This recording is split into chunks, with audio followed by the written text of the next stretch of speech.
Seconds, I'm back again live. So I'm Mike Murphy, welcome you to session, I guess 3 of our Future of Catholicism in America, kind of reflection, conversation. Happy to see everybody in the room, and special welcome to our students who are the living future of this church. So you are most welcome to be here. On that score, I have just a couple of announcements. Hank Center type things. We have a table back there that has lots of programming, and that's what we do, and we just like you to be aware of what we're doing. We have a really big conference next fall on the Catholic imagination, and to my mind, it's one of the strengths of our tradition. Father Kenichi was talking about this in his talk, about dwelling in contraries is not dwelling in contradiction. So navigating opposites is really, really important in this tradition, and it takes a lot of courage and training and thought to do that. There's an old saying about Catholicism that's like you take 2 opposite things and hold them up together, and you proceed as if they're not opposite. And there's a lot of wisdom there, but it's hard when you want to just have something decided and move along. So the Catholic imagination tries to retrieve that. We have authors and poets and filmmakers of all stripes. Tobias Wolff, Alice McDermott, Richard Rodriguez, Paul Schrader, who wrote and directed First Reformed, which was Academy Award nominated, which will be here, and a lot of scholars, 60 scholars. It's going to be something to see in September. So if you're still here, please be our guest. Closer to home, the Catholic Studies minor are putting on Head and Heart on Thursday, April 11th. It's the John Courtney Murray Forum, who's a really important thinker in the church and as a Jesuit. And that's the forum. It's called the John Courtney Murray Forum. And it's exploring our interdisciplinary journey through the Catholic Studies minor. Basically, though, it is what it proclaims to be, showing how these students navigate their whole person.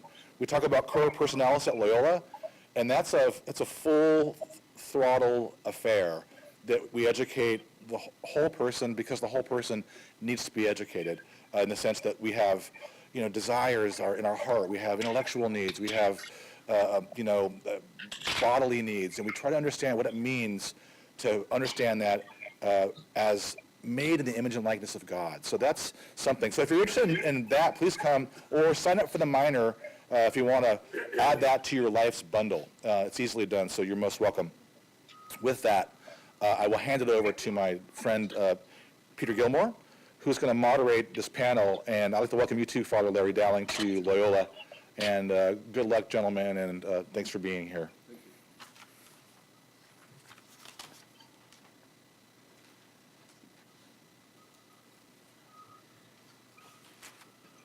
And thank you, Michael. First, let me congratulate and thank the editors, writers, and publishers of the book, The Future of Catholicism in America, which will be available for purchase at lunch today, is my understanding. Because without this volume, we wouldn't be here today reflecting on a faithful future. We would not have such an honest and insightful approach to our history, focused on more than a half century of the Catholic experience in this country.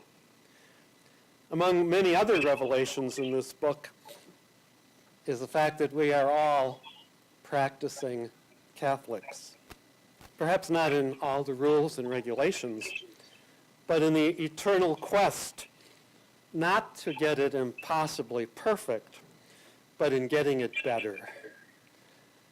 And our presentation today by Father Larry Dowling is someone who probably comes as close to getting it perfect as possible in his ministry, particularly in the African American Catholic community here in Chicago at St. Agatha's Parish. So please join me in welcoming Father Larry to our program here today.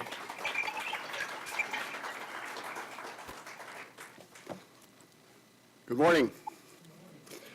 I want to do one corrective for all the youth who are here.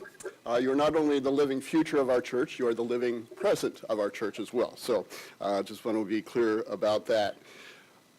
I come as to speak about the again, the public role of the church, and with particular focus on labor.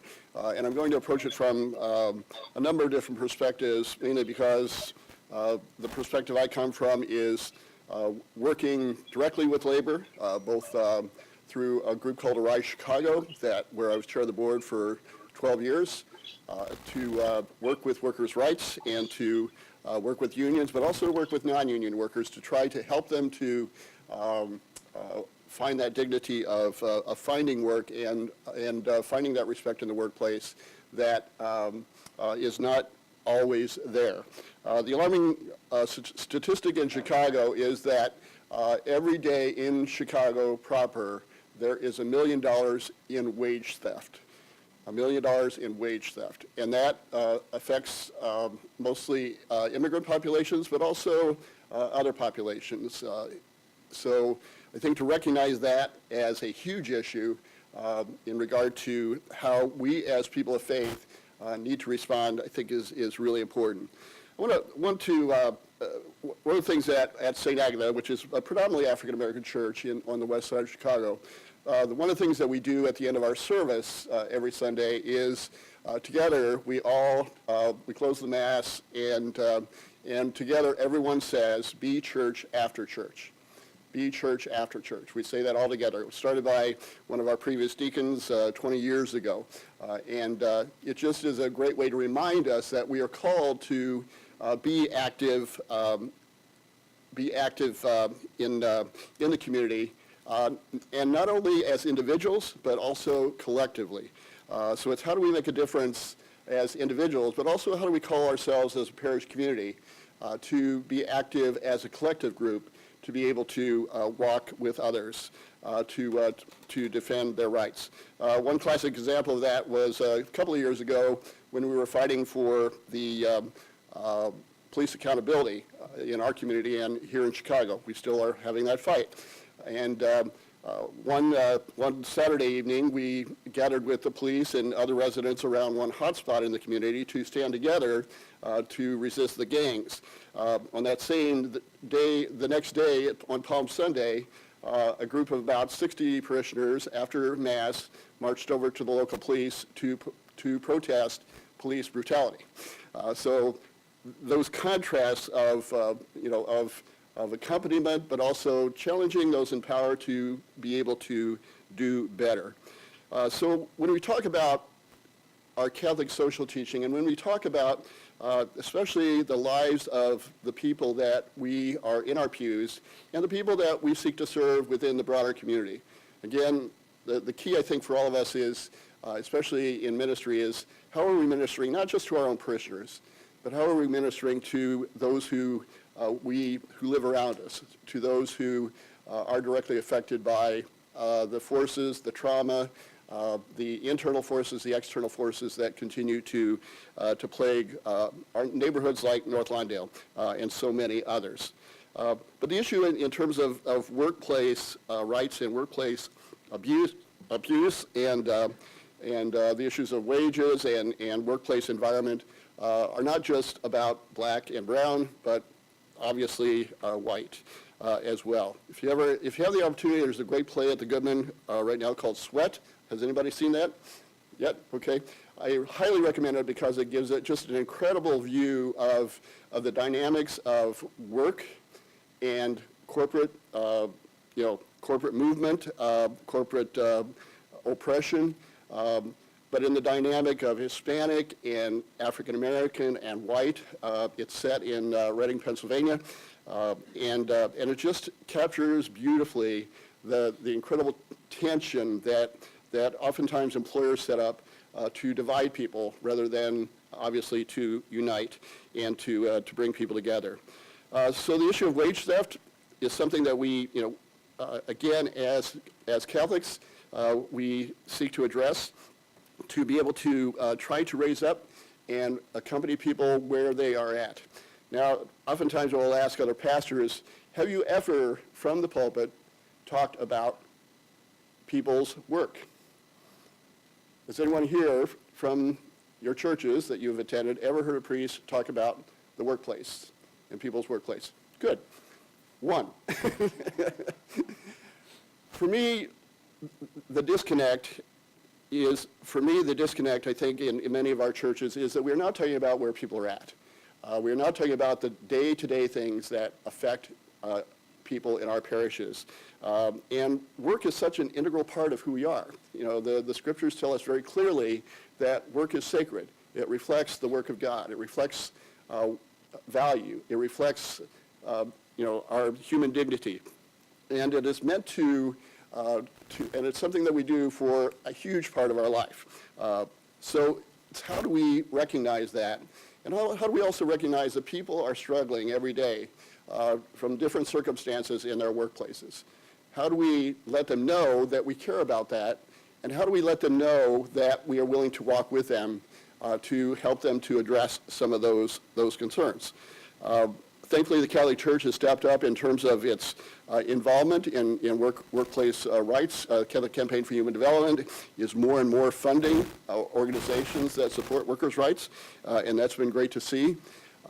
So that, again, that sense of how do we build that real connection with our people on the issues that directly affect them? How do we speak to that from the pulpit? How do we address that and then walk with them? Again, another way, which was mentioned earlier, is the whole sense of organizing as communities. And the importance, obviously, organized labor is very much under threat in our country right now. Union membership has gone down drastically for lots of different reasons.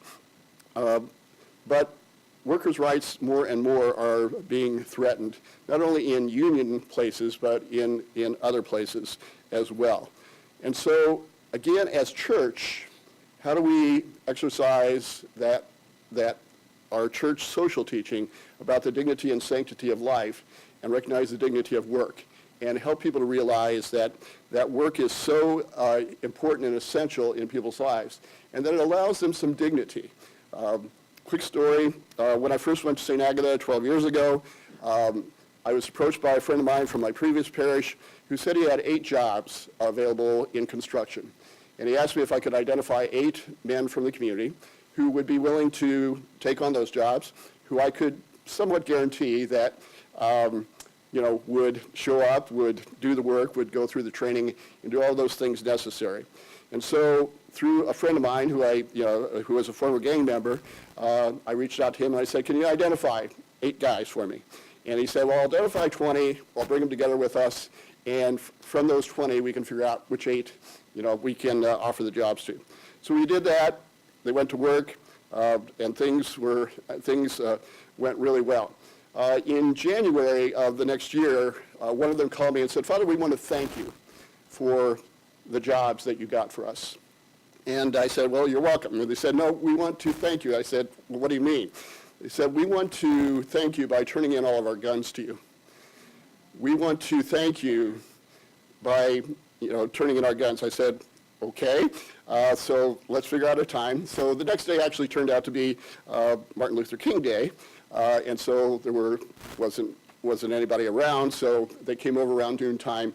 Each of them brought a black trash bag with at least 4 or 5 guns in each of the bags. And we took them out and laid them all over the rectory table, dining room table, and they said, Father, we give these to you. We don't need them anymore. We needed them because our previous job was selling drugs on the street, and we needed protection. We needed protection for our families. We have jobs now. We have dignity. We are earning a good salary, and we are able to take care of our families. We do not need these anymore, and so we give them to you. And so I thanked them and sent them on their way, called a couple of police friends of mine and said, come over, I got a surprise for you. And they came over and they said, Father, of course we need to ask you where you got the guns. I said, you got them from me. And they said, okay, fair enough, and took the guns away. So no questions asked.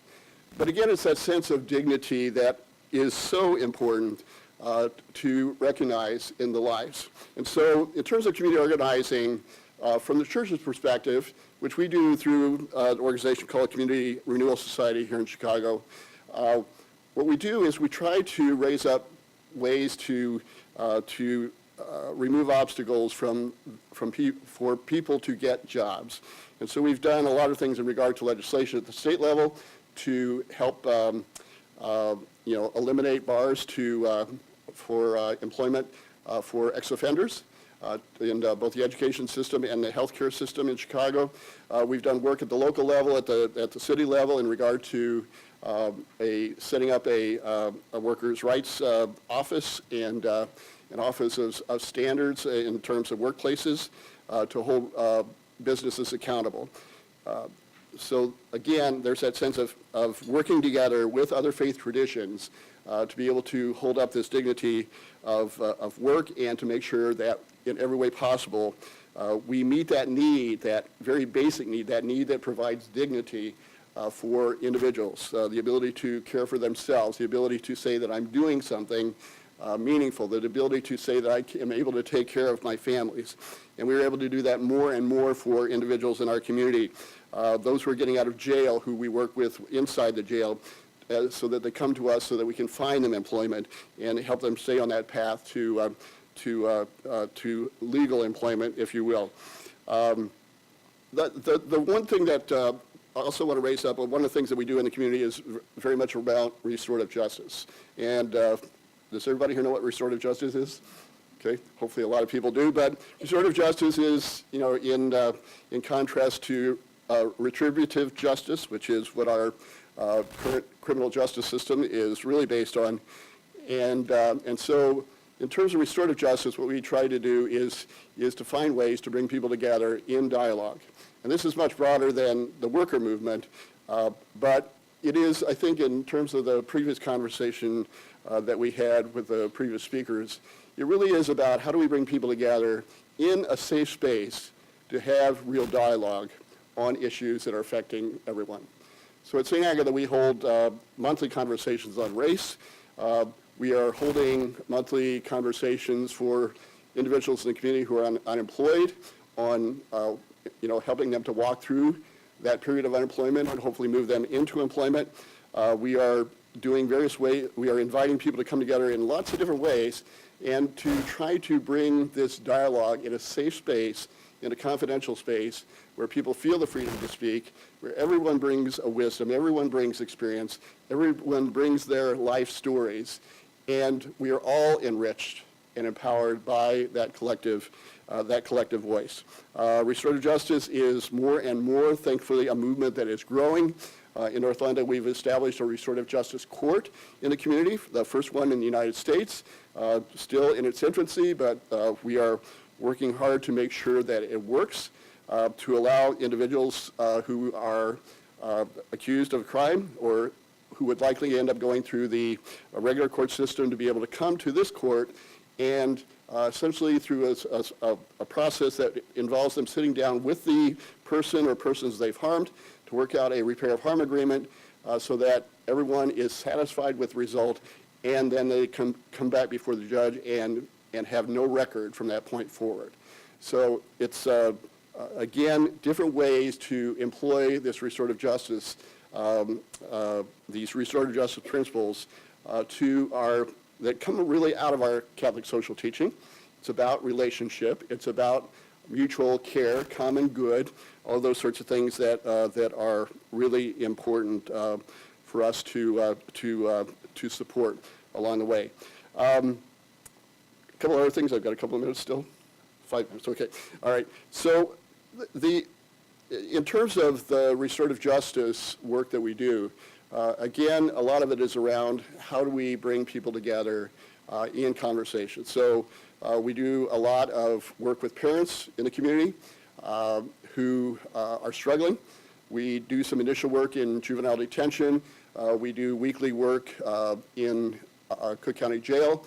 And as individuals get out of Cook County Jail, as parents and they're, who have juveniles in juvenile detention, connect with our church, we're able to sit with them and again help them to again gain that sense of dignity for themselves. But then we always will try to draw in their children, so that the whole family is being exposed to this collective conversation where everyone has a voice, where there's communication, where there is non-judgment, where there is this whole sense of the the sum of the parts is greater than the whole. It's that sense of how do we help others to share their stories, to be affirmed in their various roles as workers. And workers are not just those who work in a workplace, but women who daily, go home, and women and men who daily go home and care for their children, single parents, many, unfortunately, in our community who are unemployed because they have records. 60% of our community has been court involved at one time or another. So you can imagine the effect that has had on the possibilities of employment. But it is to gather people together, again, to claim that dignity as part of a collective dignity. And in doing so, also to say, okay, how can we together take this energy of mutual support and invite others into these conversations and ultimately build a big enough force, with the help of God in the center of that to help us to move forward. One of the tensions that I know is, in our culture and in the church is this whole conservative liberal categories. And in my insight in that, if someone says that I'm a liberal or and nobody would ever consider me a conservative, but I always like to speak in terms of what is it as church that we need to conserve? What are the values that we want to conserve? What are the key aspects of our church? The sacraments, our social teaching, those things that are key and really rooted, help us to be rooted in the faith and in Christ. But then on the liberal side, I try to say instead, and who is it that we need to help be liberated? Besides ourselves, in what ways do we need to be liberated? So the conservative liberal labels to me are like, let's talk about what is it we want to conserve? What are the things that we need to really reflect on that are important for us all to conserve, in terms of tradition, in terms of how we seek to live in the life of Christ. And what is it and who is it that we need to liberate? Again, including ourselves. And in what ways can we use those gifts that the church offers, and perhaps use them in new ways, creative ways, to be able to address those aspects of our culture that need liberation.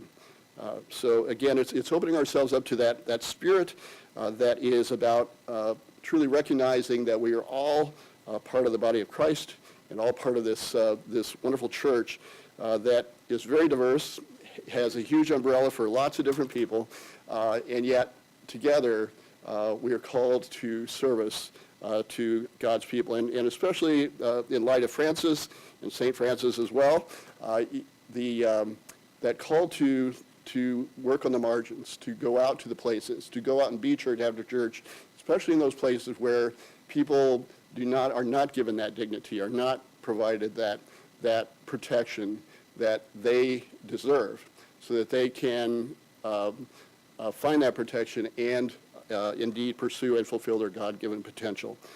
So with that, all right.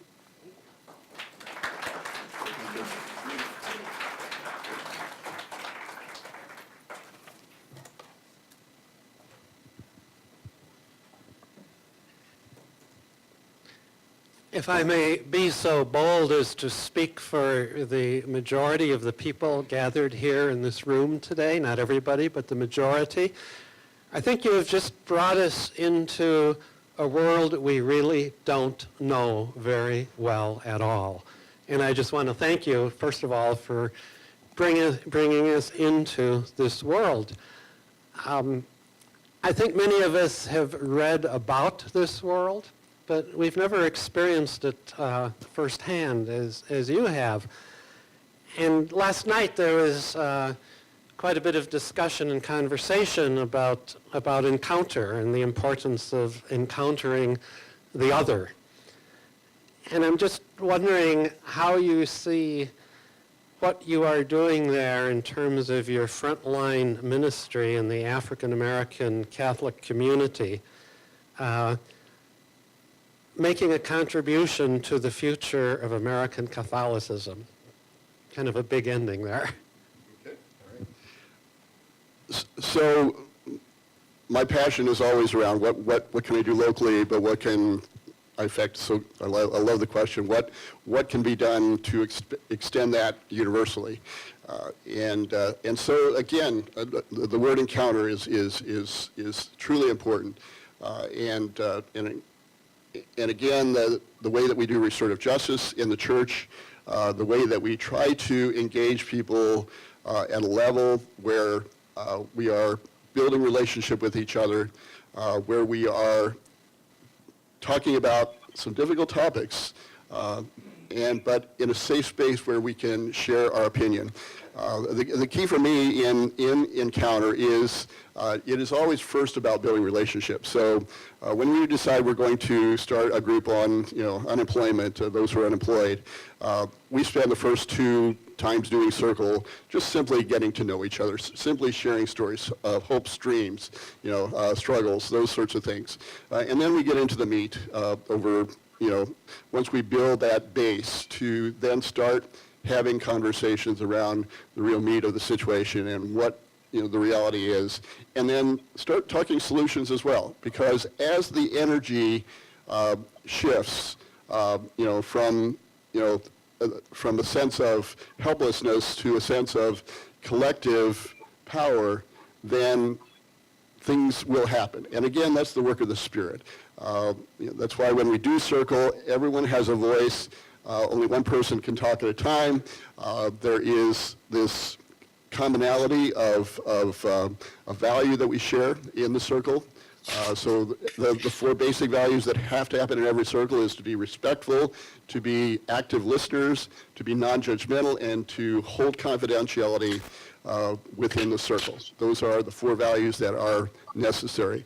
So as we do that, we are seeking to engage people in the community and beyond the community. And so we're starting to do some work with Circles with some of our sharing parishes and bringing them in, some of the people from our sharing parishes, so that we can expose them to, the realities of our community, but also to hear their stories of their own struggles and realize that there's a lot of commonality in the struggles, different situations, different life situations, but there's a lot of commonality there. And then together, how do we work together to bring this further and further out into the culture?